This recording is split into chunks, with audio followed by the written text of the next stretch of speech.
Certo, vamos mergulhar nisso. É ótimo ter todo mundo aqui para mais uma das nossas análises, onde a gente vai desvendar um dos mistérios mais fascinantes da antiguidade. Hoje, vamos acompanhar a jornada de um mestre apicultor que, do nada, acaba no centro de uma tragédia bizarra. É uma história que tem de tudo, viu? Tem deuses, metamorfoses e, principalmente, fala muito sobre o peso real das nossas ações. Vamos investigar esse material juntos e entender o que de fato aconteceu. Para entender a dor do nosso protagonista, a gente precisa primeiro visualizar um contraste que é surreal. Vamos imaginar a seguinte cena. Esse apicultor está caminhando por uma floresta super distante e dá de cara com uma árvore que tombou numa tempestade. Dessa madeira quebrada escorre um mel selvagem, mas é tanto mel que parece um rio de ouro puro e liquefeito. As abelhas selvagens estão ali, voando ilesas, cheias de vida, mas, do outro lado dessa imagem poética, a gente tem a dura realidade do nosso mestre apicultor. Enquanto a natureza lá fora prospera sem nenhum esforço, o ganha-pão dele, construído com tanto suor e cuidado, está em ruínas absolutas. E a carga emocional dessa tragédia é o que realmente bate forte na gente. Essa frase do slide resume perfeitamente o desespero de Aristeu, o nosso apicultor. Ele não via aquelas abelhas só como um negócio ou uma fonte de renda, sabe? Ele amava aquele ofício muito mais do que a caça ou a agricultura. Ele literalmente levantava com o sol, plantava flores com as próprias mãos só para alimentar a colmeia e conversava com os insetos como se fossem filhos. Então, ver o trabalho de uma vida inteira sumir da noite pro dia, escorrendo pelos dedos como areia num vendaval, foi um golpe avassalador. O que traz a gente para a pergunta central que vai guiar toda a nossa investigação de hoje. Como é possível que a colmeia do apicultor mais talentoso da história amanheça completamente dizimada? Não teve nenhuma doença, não teve ataque de predadores comuns, foi um extermínio cirúrgico, silencioso e aparentemente sem nenhum motivo. Afinal, o que seria capaz de causar uma destruição tão repentina? Bom, para achar essa resposta, a gente precisa entender melhor quem é a vítima dessa história. Aristeu não é um humano qualquer. Ele tem linhagem divina, sendo filho do deus Apolo e da corajosa ninfa dos rios, Cirene. Só que, claro, a herança divina não deixou ele blindado contra a dor. O luto pela perda das abelhas foi tão profundo, tão absoluto, que enquanto ele chorava ali na beira do rio, uma das ninfas até comentou que ele parecia um narciso deformado, refletindo só tristeza na água. Parte 1. A intervenção de Cirene. Tomado pelo desespero, Aristeu vai atrás da mãe dele. As águas do rio simplesmente se abrem, num verdadeiro milagre, e ele desce até o palácio subaquático nas nascentes. Lá, Cirene ouve o choro do filho e saca na hora que aquilo não é um acidente natural. Ela logo aponta o caminho e manda ele procurar a única figura capaz de desvendar esse mistério, Proteu. E olha, ele não é um informante qualquer. Proteu é o sábio deus dos mares, onisciente, famoso por pastorear o rebanho de focas de Netuno. Ele sabe absolutamente tudo sobre o passado, o presente e o futuro. Para se ter uma ideia, foi ele quem ajudou o rei Menelau a achar o caminho de casa depois da Guerra de Troia. Agora, o que é realmente interessante aqui é a natureza do plano que a Cirene elabora. Proteu não é do tipo que sai contando os segredos dele de boa vontade, não adianta nem implorar. A informação tem que ser arrancada à força. O plano é basicamente uma emboscada mitológica perfeita. Primeiro passo, esperar a hora exata em que ele tira um cochilo, bem ao meio-dia. Segundo, atacar de surpresa e acorrentar o deus com força máxima. E o terceiro, que é o mais difícil de todos, aguentar firme contra o verdadeiro arsenal de ilusões que ele vai usar para tentar escapar. Parte 2. A luta com Proteu. O cenário para esse embate é isolada a ilha de Cárpatos. O relógio bate meio-dia, o calor está no pico. Proteu sai da água para descansar na sombra. Aristeu avança, acorrenta o deus. A reação é imediata, é brutal.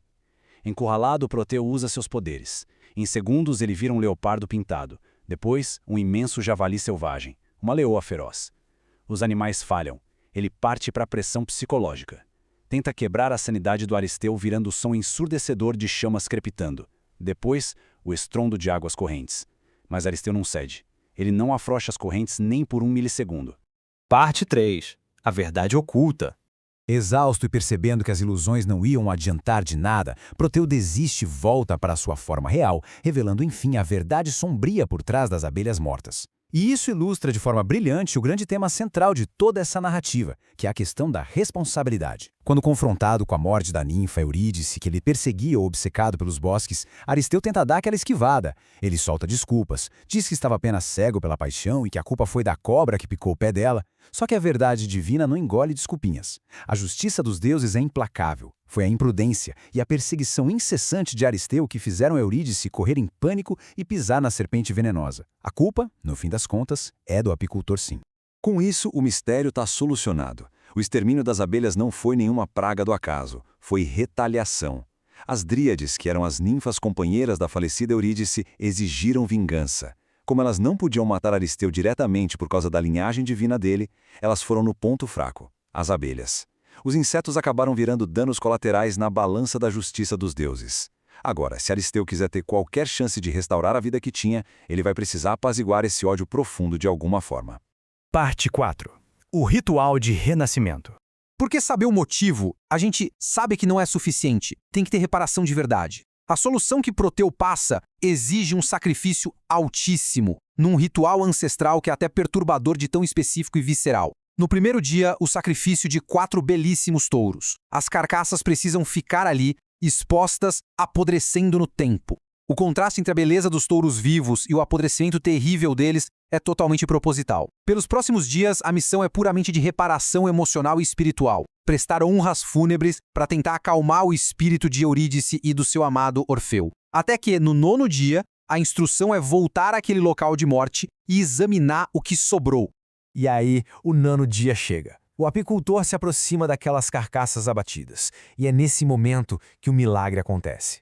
Do meio da podridão, de dentro dos ossos secos, surge um som inconfundível.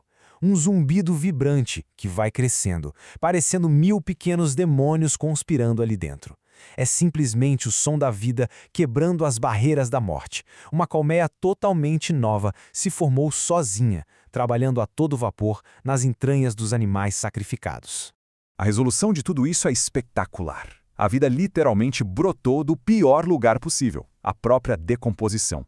Totalmente maravilhado, Aristeu estende a mão e puxa lá de dentro da carcaça um punhado de mel fresquinho, cor de âmbar.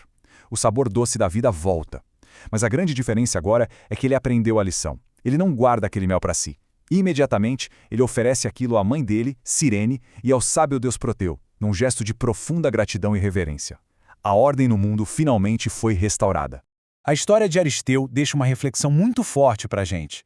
Ficar fugindo das próprias responsabilidades foi o que levou tudo à ruína e transformou a doçura da vida dele em cinzas e morte. Mas, a partir do momento em que ele assumiu as consequências e fez os sacrifícios dolorosos que precisavam ser feitos, a vida encontrou um jeito de renascer, brotando literalmente das carcaças dos erros do passado. Fica a reflexão: será que os frutos mais doces da vida só aparecem quando a gente finalmente tem a coragem de encarar e enterrar os nossos próprios fantasmas? A gente fica por aqui, muito obrigado por acompanhar mais essa análise conosco, continuem questionando as coisas e até a próxima.